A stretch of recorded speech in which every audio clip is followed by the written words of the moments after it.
தமிழொலி நேயர்களுக்கு வணக்கம். இன்றைய இரவு நேர பிரதான செய்திகள். முதலில் தலைப்புச் செய்திகள். இலங்கையில் 3000 ஆயுதப்படை வீரர்கள் கைது. மட்டக்களப்பில் இன்று பாரிய தீ விபத்து. ஏரியில் குளிக்கச் சென்ற பெண்கள் உள்ளிட்ட 4 பலி. பரபரப்பு ஏற்படுத்திய சம்பவம். மின்சார கட்டணங்களை அதிகரிக்க நேரிடும் ரஞ்சன் ஜேலால் தெரிவிப்பு. சிகிச்சையின் போது பலியான பெண்களுக்கு நீதி கோரியவர்கள் கைது. தமிழர் போதிய சம்பவம். மூதாட்டியை துஷ்பிரயோகத்துக்குட்படுத்திய இளைஞன் சடலமாக மீட்கப்பட்டதால் பரபரப்பு. நாட்டில் 1200 பாதுகாப்பற்ற தொடர்ந்து கடவைகள். தொழிற்சங்க நடவடிக்கைக்கு தயாராகும் ஆசிரியர்கள். முச்சக்கர வண்டிக்குள் மர்மமான முறையில் பலியான நபர். தொடர்பான விரிவான செய்திகள். விடுமுறைகளில் சென்று பணிக்கு திரும்பாத ஆயுதப்படைகளைச் சேர்ந்த சுமார் 3000 பேர் கைது செய்யப்பட்டுள்ளதாக பாதுகாப்பு அமைச்சு அறிவித்துள்ளது. பிப்ரவரி 22 முதல் தற்போது வரையிலான காலகட்டத்தில் முப்படைகளும் போலீசாரும் இணைந்து நடத்திய ஒருங்கிணைந்த நடவடிக்கையின் ஒரு பகுதியாக இந்த கைது நடவடிக்கைகள் மேற்கொள்ளப்பட்டன. அதன்படி தடுத்து வைக்கப்பட்டுள்ளவர்களில் 2261 பேர் இலங்கை இராணுவத்தைச் சேர்ந்தவர்கள் எனவும் விடுமுறையில் சென்று திரும்பாதவர்களுக்கு எதிராக நடவடிக்கை எடுப்பதன் மூலம் இராணுவ விதிமுறைகளை அமல்படுத்துவதையும் ஆயுதப்படைகளுக்குள் ஒழுக்கத்தை உறுதி செய்வதையும் இந்த கைது நடவடிக்கை நோக்கமாக கொண்டுள்ளதாக பாதுகாப்பு அமைச்சு தெரிவித்துள்ளது. மட்டக்களப்பு ஏறாவூர் மிச் நகர் தாமரைக்கேணியில் உள்ள பழைய இரும்பு கடையில் இன்று காலை பாரிய தீ விபத்து ஒன்று ஏற்பட்டுள்ளது. மட்டக்களப்பு மாநகர சபை தீயணைப்பு பிரிவு மற்றும் ஏறாவூர் நகர சபை பிரதேச பொதுமக்களின் உதவியுடன் தீயானது கட்டுப்பாட்டுக்குள் கொண்டுவரப்பட்டுள்ளது. தீயினால் பெருந்தொகையான பொருட்களும் சேதமடைந்துள்ளன. தீப்பரவல் குறித்து ஏறாவூர் போலீசார் தொடர்ந்து விசாரணைகளை மேற்கொண்டு வருகின்றனர். பொலனறுவை அரணகங்வில பகுதியில் உள்ள ஏரியில் மூழ்கி 4 பேர் உயிரிழந்துள்ளனர். பலாயல்ல ஏரியில் நீராடச் சென்ற 4 பேரே இவ்வாறு நீரில் மூழ்கி உயிரிழந்துள்ளதாக போலீசார் தெரிவித்துள்ளனர்.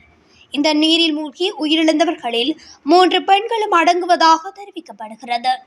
அவர்கள் ரத்மலானை பகுதியைச் சேர்ந்தவர்கள் எனவும் அடையாளம் காணப்பட்டுள்ளதாக போலீசார் தெரிவிக்கின்றனர். சம்பவம் தொடர்பில் அரளகங்வில போலீசார் விசாரணைகளை மேலும் முன்னெடுத்து வருகின்றனர். மின்சார கட்டணங்களை அதிகரிக்க நேரிடும் என தேசிய மக்கள் சக்தியின் பிரதான தொழிற்சங்க தலைவர்களில் ஒருவரும் கடுவல நகர சபையின் நகர பிதாவுமான ரஞ்சன் ஜேலால் தெரிவித்துள்ளார். கடுவல பிரதேசத்தில் கண்காணிப்பு பயணம் ஒன்றை மேற்கொண்ட போது அவர் இதனை தெரிவித்துள்ளார். கட்டணம் ஒரு தொகையினால் உயர்வடையும் என அவர் தெரிவித்துள்ளார். கடந்த காலங்களில் மின்சார கட்டண அதிகரிப்பிற்கு எதிராக தாம் குரல் கொடுத்ததாக குறிப்பிட்டுள்ளார்.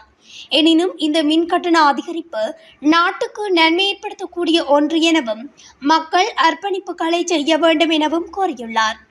இதேவேளை எதிர்வரும் 6 மாத காலத்திற்கான மின்கட்டண திருத்தம் குறித்த பணிகள் முன்னெடுக்கப்பட்டு வருவதாக பொது பயன்பாடுகள் ஆணைக்குழு தெரிவித்துள்ளது. மின்கட்டண திருத்தம் தொடர்பில் எதிர்வரும் 2 நாட்களில் அறிவிக்கப்பட உள்ளது. கடந்த காலங்களில் மின்கட்டண அதிகரிப்பு தொடர்பில் கடுமையான அதிருப்தியையும் எதிர்ப்பை வெளியிட்ட பிரதான தொழிற்சங்க தலைவர்களில் ஒருவராக ரஞ்சன் ஜேலால் திகழ்கின்றார் என்பதும் குறிப்பிடத்தக்கது.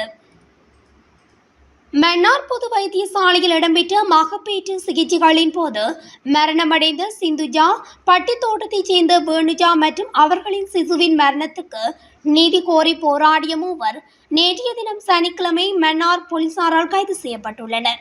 சட்டவிரோதமாக பொதுமக்களை ஒன்று கூட்டியமை மற்றும் பொது சொத்துக்களை சேதப்படுத்தியமை உள்ளிட்ட பல பிரிவுகளில் சம்பந்தப்பட்ட 3 இளைஞர்களும் கைது செய்யப்பட்டு போலீஸ் காவலில் தடுத்து வைக்கப்பட்டுள்ளனர். கடந்த டிசம்பர் மாதம் மன்னார் பொது வைத்தியசாலைக்கு முன்பாக பொது அழைப்பின் பெயரில் ஒன்று கூடிய மக்கள் மன்னார் பொது வைத்தியசாலையில் இடம்பெறும் பல்வேறு சீர்கேடுகளுக்கு எதிராக அமைதியான போராட்டம் ஒன்றை முன்னெடுத்திருந்தனர். இந்த நிலையில் பல மாதங்கள் கழித்து மக்கள் சார்பாக போராட்டத்தில் கலந்து கொண்ட 3 மன்னார் போலீசார் நேற்றைய தினம் கைது செய்துள்ளனர். மொனராவளி தொம்பகவேல பகுதியில் உள்ள காட்டுப்பகுதியில் ஒரு குகையில் பெண்ணொருவரின் சடலம் கண்டுபிடிக்கப்பட்டதை அடுத்து சம்பவத்துடன் தொடர்புடையவர் என்று சந்தேகிக்கப்படும் 27 வயதான நபர் தன் உயிரை மாய்த்துக் கொண்டுள்ளார். அவரது சடலம் வெள்ளிக்கிழமை கைப்பற்றப்பட்டுள்ளதாக போலீசார் தெரிவித்தனர். 2025 ஜனவரி மாதத்தில் தான் துஷ்பிரயோகத்துக்குட்படுத்தப்பட்டுள்ளதாக போலீசில் முறைப்பாடு ஒன்றை பதிவு செய்திருந்த திருமணமாகாத 52 வயதுடைய பெண்ணொருவரின் சடலமே ஜூன் 5ஆம் தேதி அன்று கைப்பற்றப்பட்டது. சந்தேக நபர் ஜூன் 2ஆம் தேதியிலிருந்து பிரதேசத்தை விட்டு தலைமறைவாகியிருந்தார். அந்த நபரின் சடலம் மரம் ஒன்றில் தொங்கிக் கொண்டிருந்த நிலையில் வெள்ளிக்கிழமை கைப்பற்றப்பட்டுள்ளது. நாட்டில் தொடர்ந்து கடவைகளில் ஏற்படும் பெரும்பாலான விபத்துகள் பாதுகாப்பு அமைப்புகளுடன் கூடிய தொடர்ந்து கடவைகளிலே இடம்பெறுவதாக கோபா எனப்படும் அரசாங்க கணக்குகள் பற்றிய குழுவில் தெரிய வந்துள்ளது.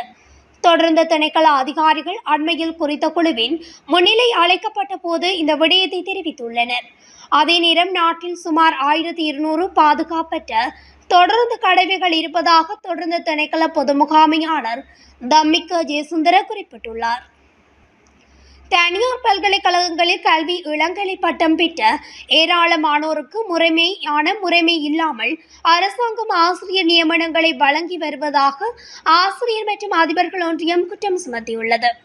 குறித்த நியமனங்கள் தொடர்பாக அரசாங்கம் தனது நிலைப்பாட்டை தெரிவிக்க வேண்டும் எனவும் இது தொடர்பில் அரசாங்கம் உரிய நடவடிக்கை எடுக்காத பட்சத்தில் தொழிற்சங்க நடவடிக்கையை முன்னெடுக்க உள்ளதாகவும் ஜோசப் ஸ்டாலின் குறிப்பிட்டுள்ளார்.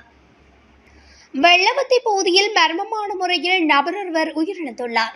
குறித்த சம்பவம் தொடர்பாக தெரிய வருகையில் வெள்ளவத்தை வேலவனராம வீதியில் உள்ள அடுக்குமாடி குடியிருப்புக்கு அருகில் நிறுத்தப்பட்டிருந்த முச்சக்கர வண்டிக்குள் மயக்க நிலையில் 41 வயதுடைய நபர் ஒருவர் களுப்பூவில வைத்தியசாலையில் சேர்க்கப்பட்ட போது உயிரிழந்துள்ளதாக தெரிவிக்கப்பட்டுள்ளது. இந்த சம்பவம் தொடர்பாக மேலும் தெரிய வருகையில் நேற்று பிற்பகல் இது நிகழ்ந்துள்ளதாகவும் முச்சக்கர வண்டியில் மயக்க நிலையில் கண்ட அந்த நபரை குறித்த பகுதியில் உள்ள மக்கள் வெள்ளவத்தை போலீசாருக்கு தெரிவித்துள்ளனர். உயிரிழந்தவர் வெள்ளவத்தையில் உள்ள வேலுவனராம வீதியைச் சேர்ந்தவர் எனவும் அடையாளம் காணப்பட்டுள்ளார். உயிரிழந்தவரின் சடலம் மீது இன்று நீதவான் விசாரணை மற்றும் பிரேத பரிசோதனை நடத்த திட்டமிடப்பட்டுள்ளது. இந்த சம்பவம் தொடர்பான மேலதிக விசாரணைகளை வெள்ளவத்தை போலீசார் மேற்கொண்டு வருகின்றனர். காத்தான்குடியில் ஆற்றில் தவறி விழுந்த சிறுவன் ஒருவர் சடலமாக மீட்கப்பட்டுள்ளார். காத்தான்குடி 5 ஊர்வீதியைச் சேர்ந்த குறித்த சிறுவன் காலை வேளையில் வீட்டிலிருந்து வெளியேறியுள்ளார். ஆற்றங்கரை பகுதியை நோக்கி தனியாக நடந்து சென்ற நிலையில் அங்கு நின்றபோது தவறிய சிறுவன் நீரில் விழுந்துள்ளார். இதற்கிடையில் சிறுவனை காணவில்லை என பெற்றோர்கள் பொதுமக்களுடன் இணைந்து தேடி வந்துள்ளனர்.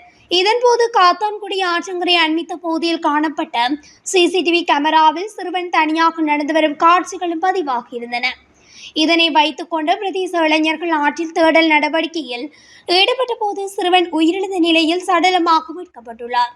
இது தொடர்பான மேலதிக விசாரணைகளை காத்தான்குடி போலீசார் மேற்கொண்டு வருகின்றனர். அத்துடன் இன்றைய தினம் நீரில் மூழ்கி இந்த சிறுவனுடன் 5 பேர் உயிரிழந்துள்ளமை குறிப்பிடத்தக்கது.